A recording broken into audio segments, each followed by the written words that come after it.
Welcome in, everyone. We're here today for our third guest speaker spot of Block 4. Of course, alumni are here as well and are invited. Today we have Henri Lieutaud with us. He's the lead developer advocate over at Starkware, which is an org dedicated to developing scaling solutions that use Stark-based validity proofs to ensure Ethereum's secure, fast, and seamless UX for blockchain products. They build products like StarkNet, which is a permissionless, decentralized ZK-rollup.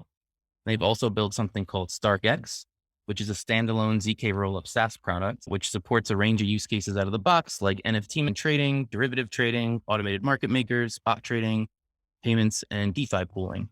So they've done a whole lot, and Henry's here to share a bit more with us. He's going to do a deep dive into ZK-rollups. So please, everyone, welcome our guest, Henri. Henri, the floor is all yours. Great, thank you for the intro. So let me share my screen up. Just need to organize. I'm going to put everything in the same browser. I had a bunch of tabs opened looking at the Ronin exploit of this afternoon. I'm not sure exactly how all of you are familiar with ZK-rollups and scaling solutions. So I'm going to make a presentation about how they can be used to scale. So presenting how ZK-rollups can be used to scale Ethereum. I'm going to go over this one relatively quickly because I'm not sure how you guys are familiar with the topic, but feel free to interrupt me and ask questions anytime. It feels lonely talking alone behind my screen, so I'm always welcome to questions. And then I'll move to this presentation because I want to try to give you concrete notion on how you can get started building on StarkNet. I know a lot of you are very proficient, and so I want to give you actionable items. Before we get started, just to give you some context, our current students are at the end of their cycle. They're in the final week. And so we just did an introduction to L2s last week. So you can expect that. They've received some information about ZK-rollups, but not all too much. And also we have a thread going in Discord where I'm collecting questions. If you want shout outs during the lecture, that's totally cool. But if you want to save time at the end for Q&A, I'll also have that organized for you. And I'll just cherry pick questions and feed them your way. Okay, so let's do that. So let's spare some time at the end for questions. So let's go. Validity rollups. So you may notice that here it's written Validity rollup, not ZK rollup. It's a battle of one of our founder, who's actually the inventor of Starks. He thinks the term ZK rollup is confusing because validity, they can disclose some information. There's no notion of privacy on what is commonly called ZK rollup, which is why we call them Validity rollup, but they're the same thing.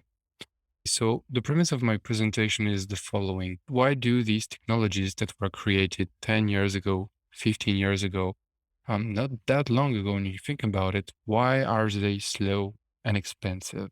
Why is it so expensive to make a transaction on Bitcoin when it's extremely cheap on Alipay, for example? Bitcoin is probably younger than some of the techs that are using this stack. Why is that? And if you look at from first principles, it really comes down to the what we call the accountability model of Ethereum. So of Ethereum and Bitcoin, the way you trust or don't trust, the way you maintain the state of the system. The traditional system and the banking system, you have one person in the middle executing all the transactions for everyone. And so that's fast, but it has certain drawbacks, which I'm not going to get into for this presentation. However, blockchains work differently. They don't use delegated accountability. They use inclusive accountability, meaning that you don't trust somebody to compute the state of the system. You compute it yourself. So that means that every participant of the network gets a copy of the ledger and gets to recompute the ledger every time. And here you have a first notion of why blockchains are expensive. Instinctively, when something is done by one person versus when something is done by 10,000 person, obviously it's going to be more expensive if you have more person replicating the same calculation. Blockchains are often described as distributed computing, distributed ledger. They're not distributed, they're replicated. The same payload is executed by anyone. And the reason for that is simple. We need to get to a common view of the world, a common view of the state of the system. And the only way to do that is to compute this yourself. I give you a transaction and you calculate the output of this transaction and we get the same result. There's no way you can get to that same result without executing it. You don't want to trust me. You don't want to trust another human. So now the question becomes, okay, so is there a way to take this inclusive accountability and to scale this? How do we construct a system that basically allows people to validate transactions themselves or get to a view of the system where they don't have to trust anyone? The way it works today is, as we described, either you have a bunch of participants and one person in the middle who is doing everything for everyone, or you have a bunch of participants that all execute the same payload. And when you want to scale this, basically what you push for is often along these two axes. The first one is to increase the scale of your distributed network. If everyone is validating the same transactions, why can't we ask everyone to validate a bit more? Just do a little bit more.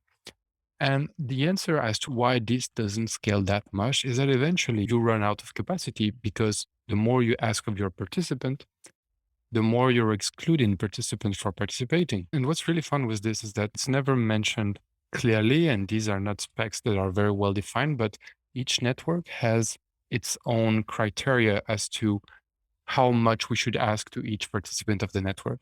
Bitcoin made the radical choice of having it fit on a cell phone. The target should be able to execute and validate Bitcoin on a cell phone. Solana, BSC made the radical choice of saying that it is fine if participants in the network need to expense $20,000 a month in AWS cost to validate the chain themselves and to reach the same consensus as everyone.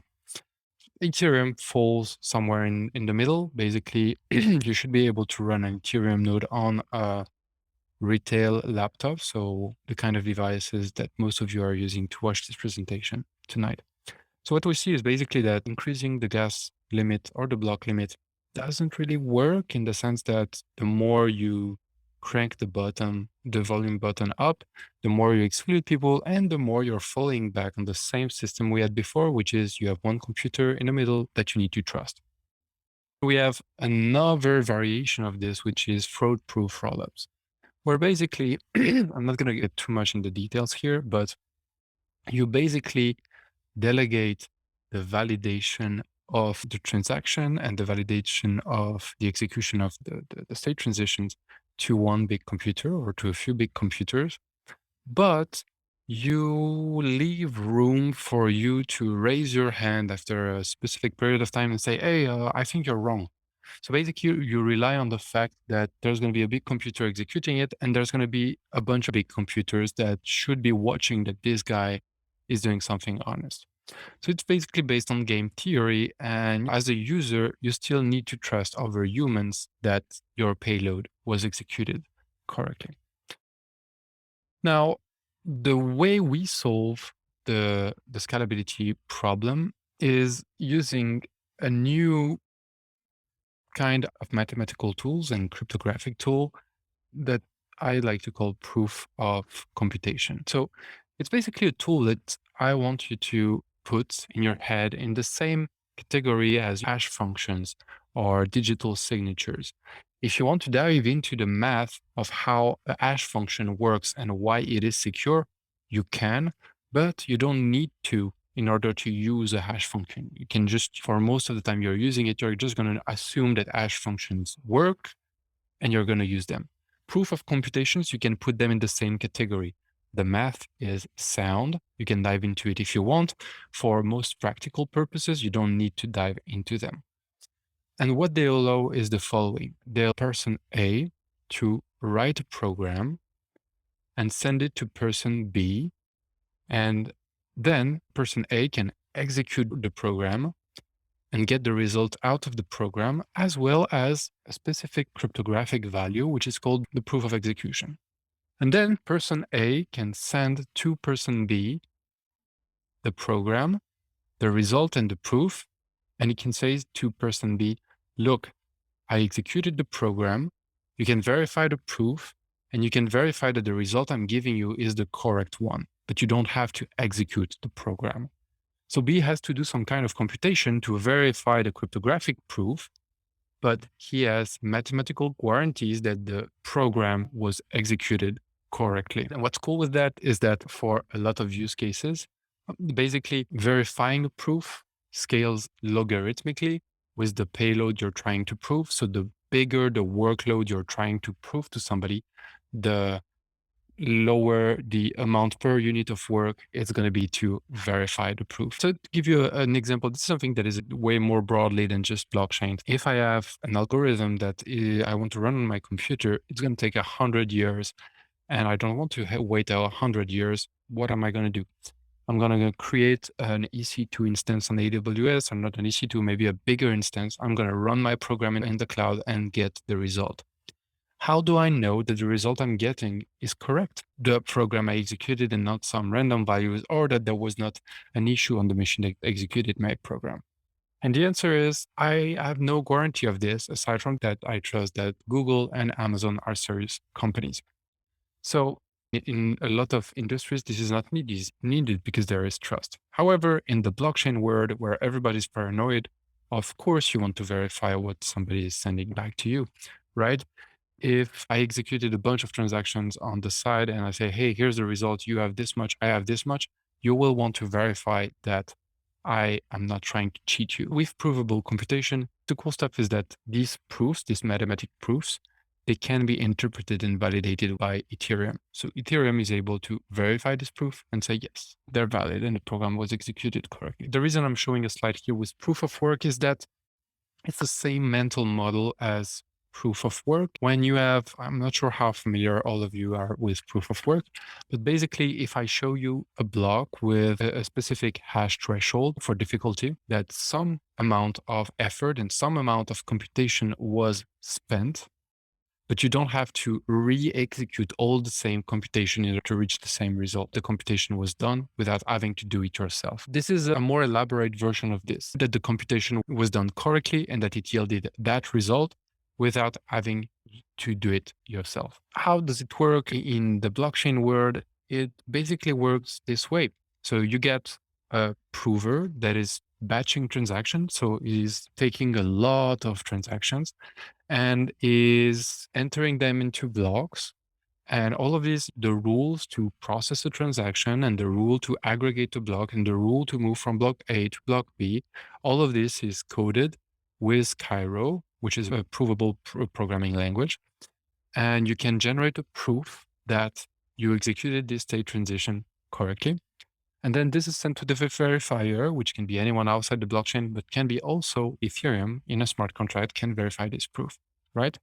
And so you have a shift where you can have an architecture where you delegate the execution of the payload to a group of people outside the blockchain, and they're able to give you the result with a mathematical proof that they executed it correctly. That's the fundamental difference with optimistic rollups. This is not based on trust or on game theory or on staking. It's based on pure math. And so what's really cool with that is that all of a sudden, we're able to do with execution what we were able to do with security before. And when you think about the security of Bitcoin, or Ethereum, not all of you need to run big machines to secure the network. We're able to delegate that security because we're able to control that security was done correctly. We can't do that right now with execution. You can't delegate verifying execution. You have to do it on your machine. With ZK-rollups, we're able to delegate execution and verify that the execution was done correctly. That's in a nutshell what a ZK rollup is. And so, yeah, the way it works is the following. You get a prover that takes an input block A, and then a bunch of transaction. It moves from block A to block B. All the rules governing how you can apply transaction and what you cannot do in a transaction are coded in Cairo, a programmable language. StarkNet is written in Cairo. And then you send the proof as well as the state diff to Ethereum. And then they verify it and say, yes, the transaction was valid and the execution of the network is correct. That's something that's really cool also with ZK rollups is that it's actually the first paradigm where blockchains can understand each other. When StarkNet sends its proof to Ethereum, StarkNet is basically saying to Ethereum, I executed all of this correctly, and you can be sure that I did. You don't have to trust a human, a validator. And Ethereum isn't able to interpret this. It's not like in other paradigms where you have basically, if you want to say to Ethereum, hey, here's what happened on Bitcoin, Ethereum technically could probably process a Bitcoin block, verify the proof of work, verify the transactions, do all of these things. But for all intended purposes, it's way too expensive to do because you would have to execute a lot of computation on Ethereum for it to be able to validate it. Now with Stark proofs, Ethereum is able to natively understand StarkNet and the other way around. Hey, Henry, can we pause for a moment? That was a whole bunch. Maybe we should. Sorry, I went a bit fast. No, no, Please, it's we can okay. make a first stop for question for sure. Yeah, we'll keep collecting questions for the end in Discord, but let's have questions specific to what was just said now. And I see Melville with the hand up. So Melville. Yes, I thought that was a great speed. I just had a question on just trying to visualize based on what I already know and then trying to transform it to this new domain. So I know how digital signatures work, like ECDSA, and the verify function is like you have your original blob of text, you have the signature data, and then it out pops like true or false, or maybe it pops out the public key that did the signing. What's the input to that verify function here? Is there actually the code itself analogous to in the ECDSA verify function, the original text that was signed? Or So do you not have basically, that? Or yeah. as an input, you would have, like for a provable program, you would have a commitment to the program. So let's say a hash of the program and the proof of execution, which would basically mean I executed that program correctly. At its core, that's what it is. Now you can add a bunch of more features on top of it. And so in our case, when it's a layer 2 network, you will include the program. So the definition, the program of StarkNet, so the hash of the program that governs the rule that allows you to move from block to block, the state from block A. Then out of the program would come the state of block B, as well as the proof. And so Ethereum, holding both the state of block A and you give it the state of block B as well as the proof, will be able to say pass, do not pass. So if it passed, then it means that it will verify that the proof is correct and that the state update, so the state of block B correspond to that proof. If it doesn't pass, it will just say that's not a valid proof, so I ignore it.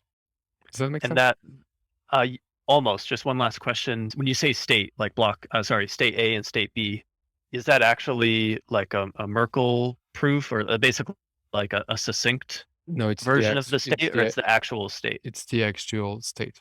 This is basically the difference between what we call a ZK-rollup. As I explained, and I think that's where you're pointing at, Ethereum is expensive for three things: security, storing data, and executing computation. Here we save on execution, but if we store the state there, we're not making that much progress. Like you're not going to save a lot of money on state. And basically, yes, StarkNet allows you to save money on computation, not that much on state. That being said, as I mentioned, these validity proofs, they can be used without a notion on state. You can just say that the transition was done correctly. I don't need to know the state of block B. I just know that a transition was done correctly. We store them on chain to solve what we call the data availability problem, which basically means that you want anyone to be able to recompute the state of the system at any point, because if you don't post it there, then this data can be lost. And once you're in state B, but you don't know state B, then you have no way to prove that it allows you to move to state C, and then you're stuck. That was a wonderful answer. Thank you. We have one more question from Pet Muni. You're up. I enjoyed all of your explanations so far. I actually have two questions. And my first question is, when you say that Ethereum can trust the proof that the ZK rollup posts, what does that mean? Is that logic programmed into each Ethereum node, or like how does it know? Or is there a contract on the Ethereum side that knows?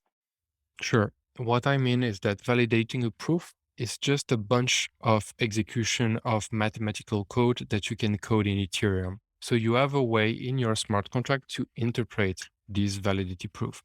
Now, for the specific instance we're talking about for StarkNet, there is a smart contract on Ethereum that basically receives state updates and proofs, and that will govern whether you move from state A or state B to state B for StarkNet. But more generally, you could have StarkNet either to one smart contract, you could have another smart contract validate StarkNet at some other point. So that's what I meant. I'm not sure if that answers your question. Yeah, it does. And my second question is, you mentioned provable code and you have a specific programming language called Cairo. I'm curious about what makes Cairo provable.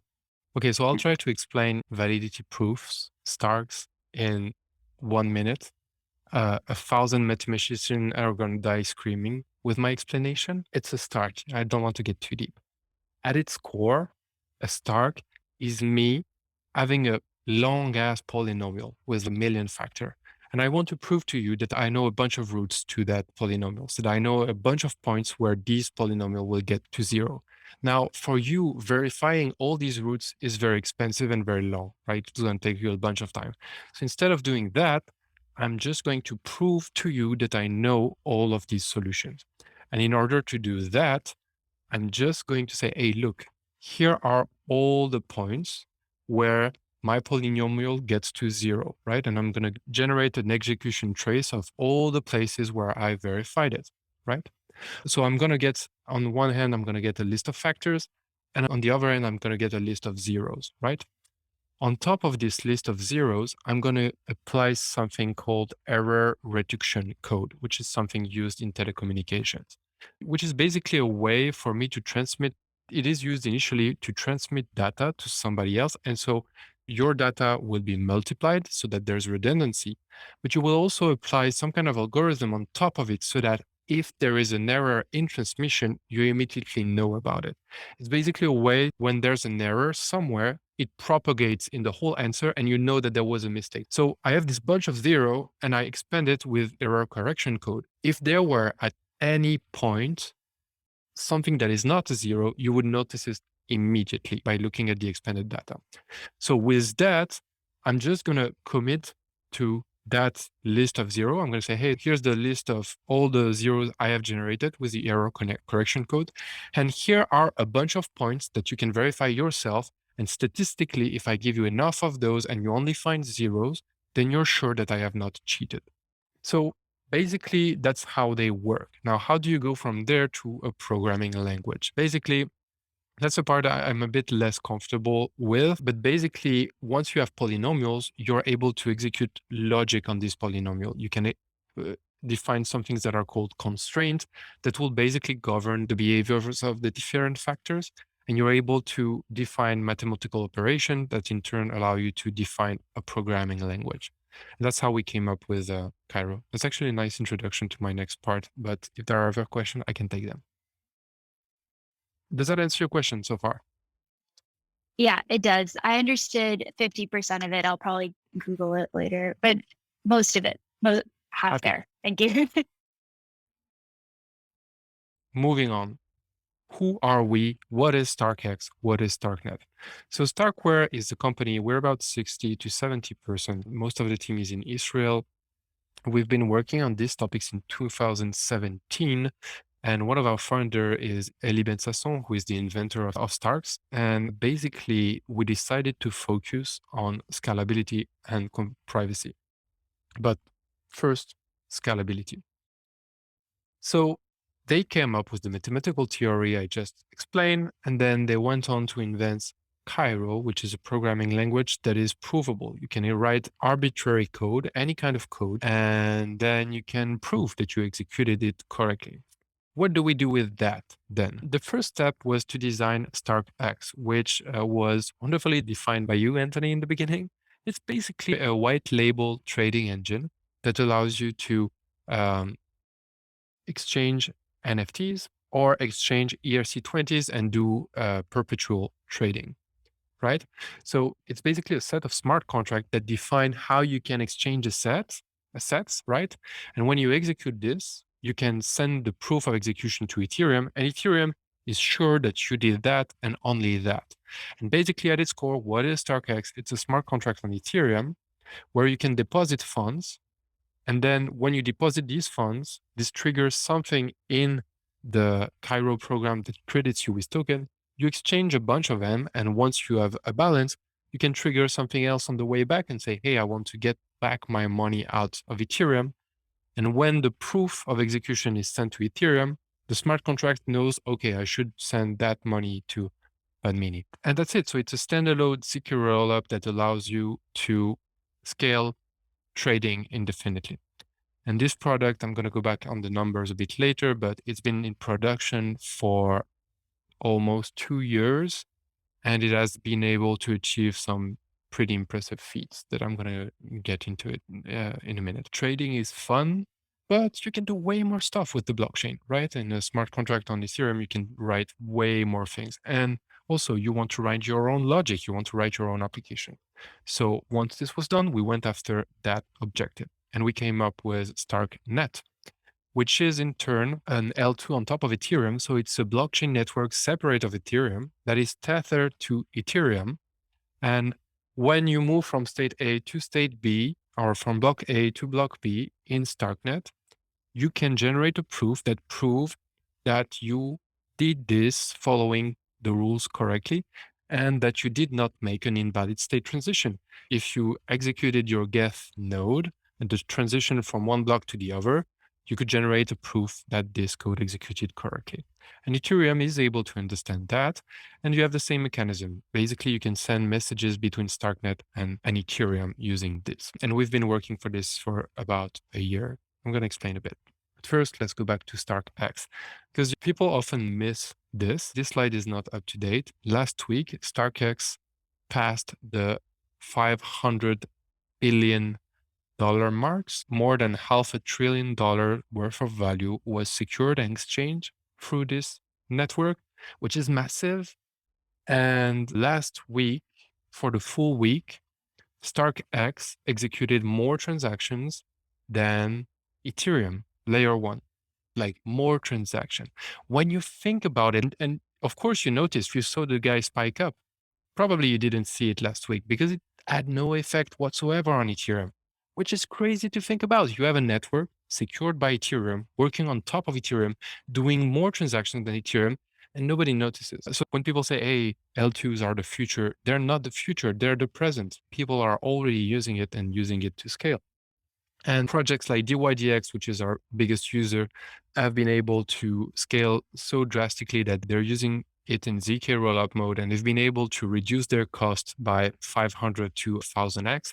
It's so cheap that they can do things that other people dream of doing on the blockchain, which is basically saying, hey, you don't have to pay for fees. And other users like Sorare or Immutable, which are NFT trading platforms, have been able to reduce the cost for their users by 20,000, which is massive.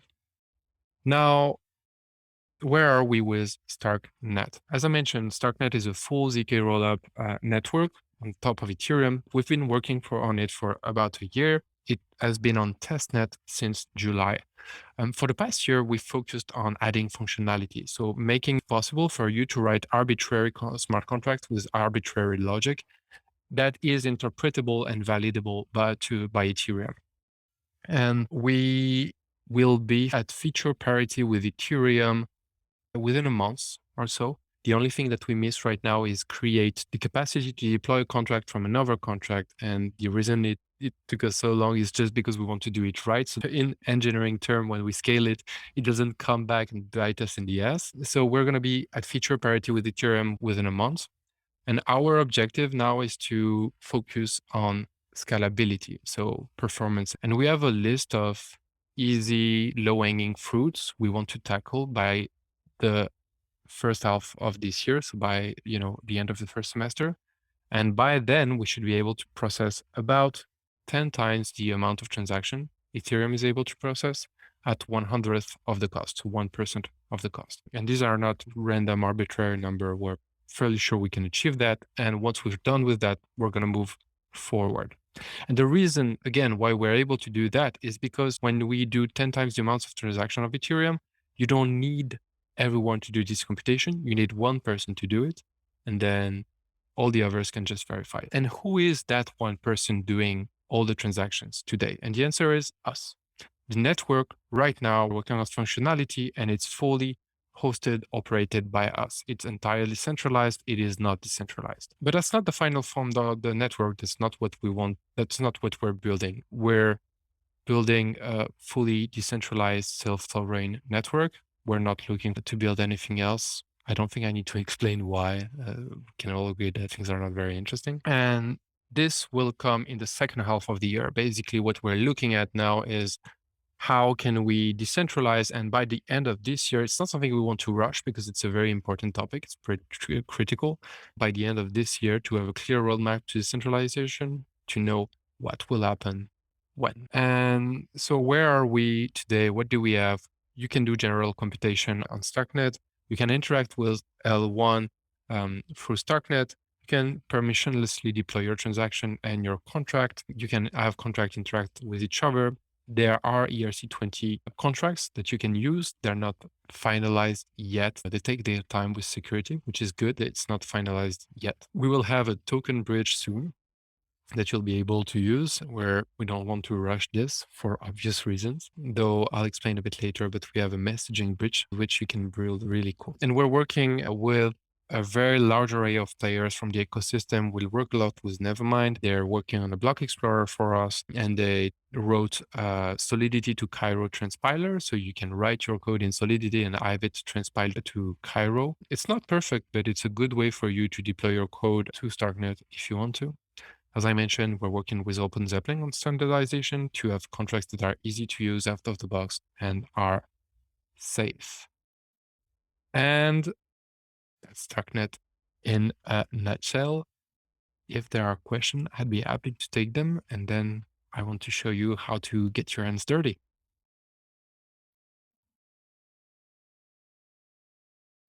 I think somebody raised his hand at some point in the presentation. I don't know if you had a question or camera. That was me, but let's get to the questions we'd come up with before. Let's take Cameron's question while I open up those questions. Yeah, you were talking about the further decentralization further in the year. And I think you were talking about that Starkware is currently running the prover software. So that was just a guess. I just wanted to see if that sounds right. Is the decentralization process like an open network of incentivized provers, or is it something else? There are multiple ways to do that. But yeah, basically decentralized means that the role of being the prover should be distributed, and other companies or entities or individuals should be able to do that. So obviously running a prover or a sequencer will be expensive. So probably there'll be some kind of model where you get fees and you operate it. It's like fees for miners in a way. Instead of providing security, you'll provide execution and you'll get paid for it. So it's a really interesting discussion that we're having in public. We have a forum where you can get involved and ask questions if you have some. And specifically, we have a community call in 2 weeks on April 12th, where we will cover a lot of that. But it's a really interesting topic. How do you, from something that works, that is executable, generalize it so that anyone can plug into and provide this service to the network? Cool. Thanks. All right, Henri, I'm going to start taking questions from the thread, and I'm just going to throw them at you in the order that they were received.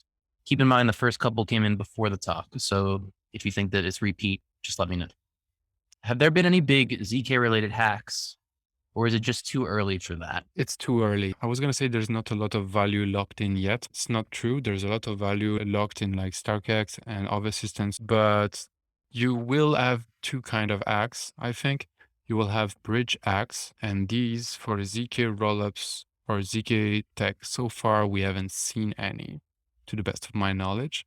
And then you will have smart contract bugs that will lead to hacks. And these, we saw our first rug pull a few weeks ago, but that's not really a hack. It's just a social engineering, it's mostly social engineering. Hacks, compromising contract, we're not there yet. It will come soon, just a matter of time. Next one. What sort of math is involved underneath the hood in ZK-rollups? To this question, I explained a bit the process, but mostly it's algebra.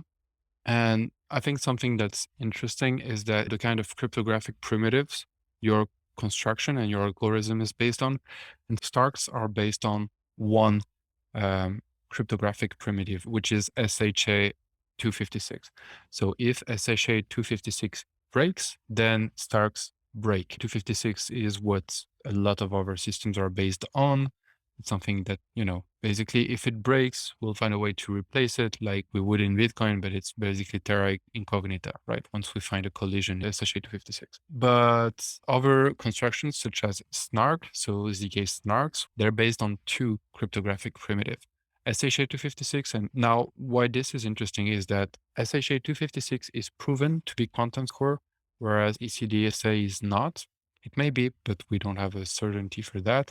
That's actually a good segue into another question in the thread. So I'm going to skip down a bit. We have one that says, I'd like to get Henri's take on ZK Starks versus ZK Snarks and why they chose to go with what they chose. Will there be room in the future for both, or is it a winner takes all situation? So there are two questions here. So why we chose Starks? We chose it for security. We also chose it for efficiency. Ultimately, what will matter is the time it takes to generate a proof and how you can easily generate a proof as an individual or as an entity.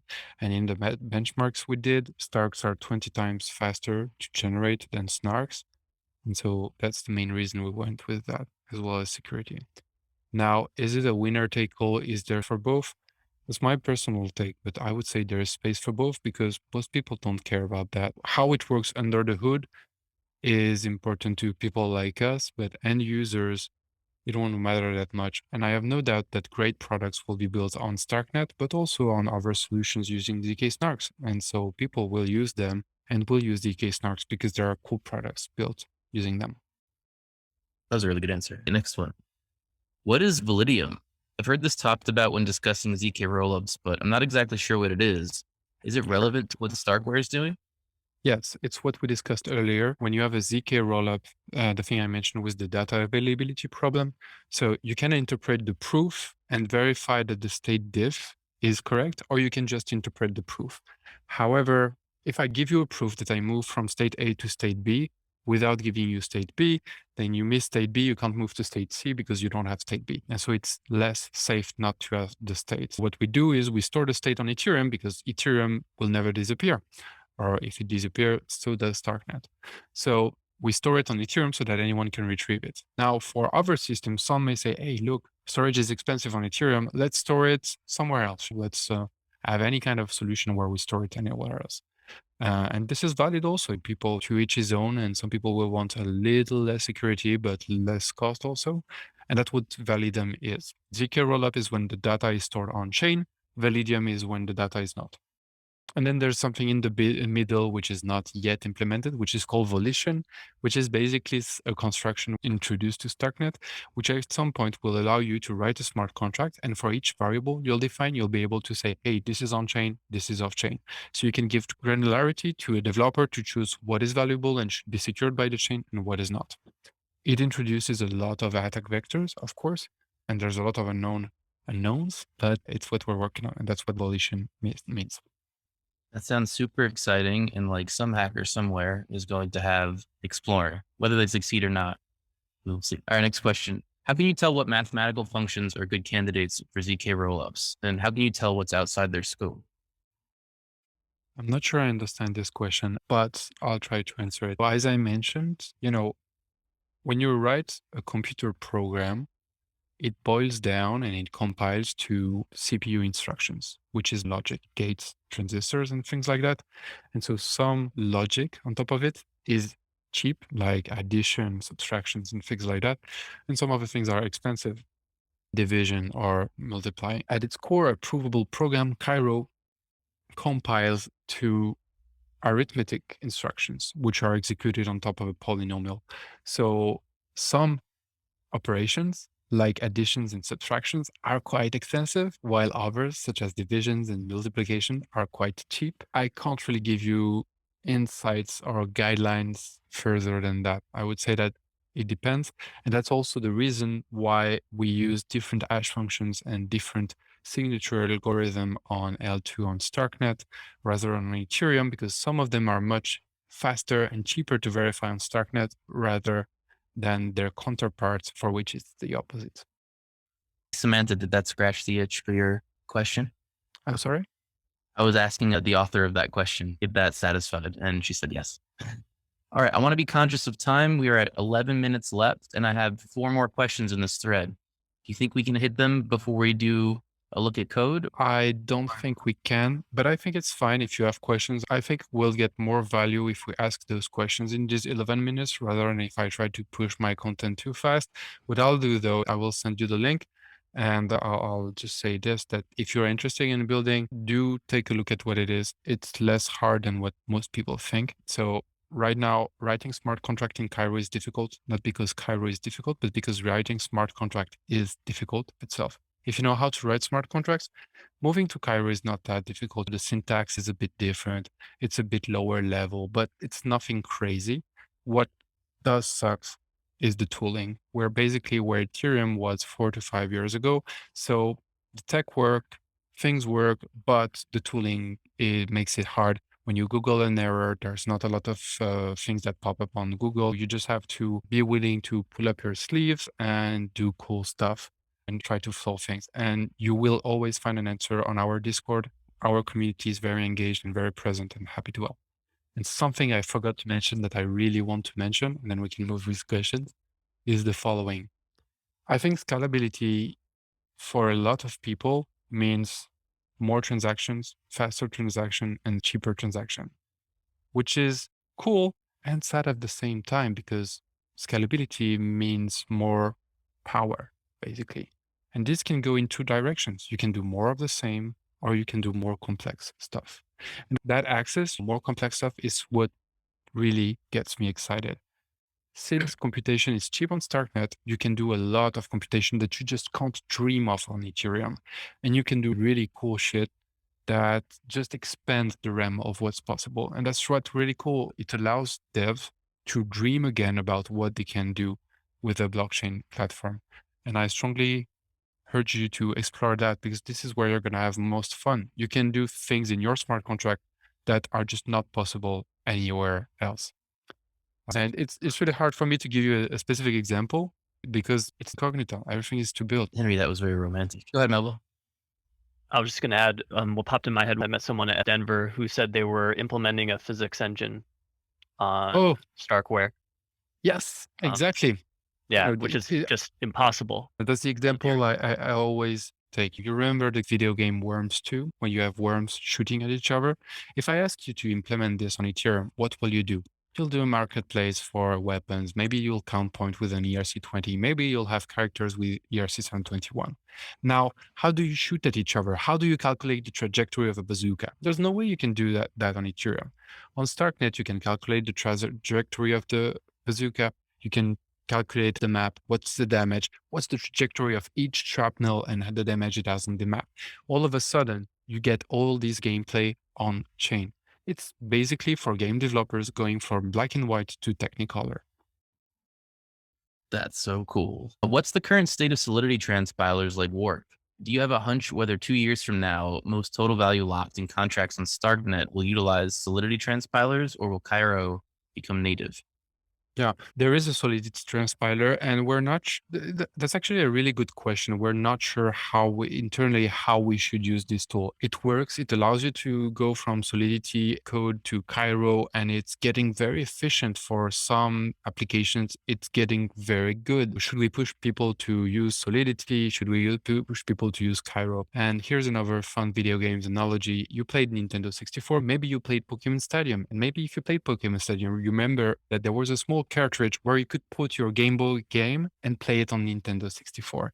And to me, that's what Warp is. It's something that allows you to use your game from Game Boy and play it on your Nintendo 64. It's nice. You get to play your game. You're familiar with the environment. But Solidity was inherently designed for a constrained programming environment.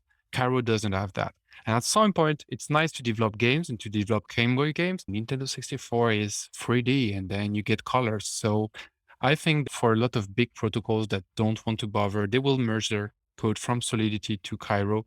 Using Warp, some people will get started, will use it, but I think we're going to see very interesting game pushing the boundaries of what's possible with Cairo.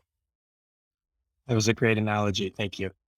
Kyle would like to hear a little bit more about Solidity and Cairo compiling. Question is, hold on, that just looks more like a statement. Interesting. He says there's definitely a reputation that Cairo has of being hard to write. So he's curious to know, what are the plans for Cairo moving forward? It's a great question. And where it's also something, an area of research we're having. Right now, Cairo is very raw and very close to the metal and close to the equations, let's say. And it's meant for you to be able to be as efficient as possible in your contract. And we can abstract some of the complexity away, but this will have a cost. And we're not sure if we should do that, if we should have another language that is different than Cairo, that is more friendly to devs. I'll say this, I think Cairo is difficult, but we have a reputation for things being super difficult and for people being super intelligent in Starkware and for what we're doing being mood math that is impossible to understand. And that's true at some point in time, but it won't stay true forever. And these things, people can get a hold of it. If I have been able to write stuff in Cairo, so can you, for sure. I think it is a bit more difficult, but what really sucks right now is the tooling. And going forward, we want to make it easier to use. We're not sure how yet, if we're going to do another language, if we're going to allow more abstraction, because there's a balance. Some people say, oh, I really want to use these types that are weird and that are not the same things I'm used to use elsewhere because I get the most out of the engine. And other people will say, no, I don't want to bother with this. I want something that's clean and smells nice. Okay, I'm going to give you a quick one now. Is there a contract size limit on StarkNet? Good question. I think there is. Right now, there is some kind of limit for what we accept at the prover level. Now, that is nothing that is due to the core engine or the prover or sequencer. Eventually, these things, will be decentralized and the community will choose what is acceptable or not. So it will be up to the provers to decide what's the limit or not. That's one of the advantages we have over, for example, Snarks. Since it's general computation, it doesn't run over a circuit. So you don't need to define a maximum size. It can be arbitrary and decided by the network. I think we have time for one more. Let's see if we could squeeze in two, but I'll try to just make it one. Does anything need to change about the mindset Solidity devs use to write secure smart contracts? For example, for secure smart contracts, I'll say lookup account abstraction. It's a big paradigm shift from Ethereum. It's really interesting and it allows a lot of cool stuff from the UX perspective. And not in terms of security, but on StarkNet, storage is expensive. Like on Ethereum, execution is cheap. So you can do a lot of stuff. Okay, Henry, we are at time. We have 1 minute left on the clock, and I just want to use it to say thank you so much for joining us today and for sharing all this wisdom with us. I don't know about everybody else, but you got me super pumped about Starkware and StarkNet and all the things you're doing. And the way that you delivered the information really vibed with me. I love all the analogies that you provided. Your slides were beautiful and you were very clear. So thank you so much. I hope that you will consider rejoining us in the future for another talk one day. Happy to chat. Happy to run you through the tutorials and have a coding session with you guys. I will send you the link so that you can dive a bit more. And once again, getting started, it's going to be a fun ride.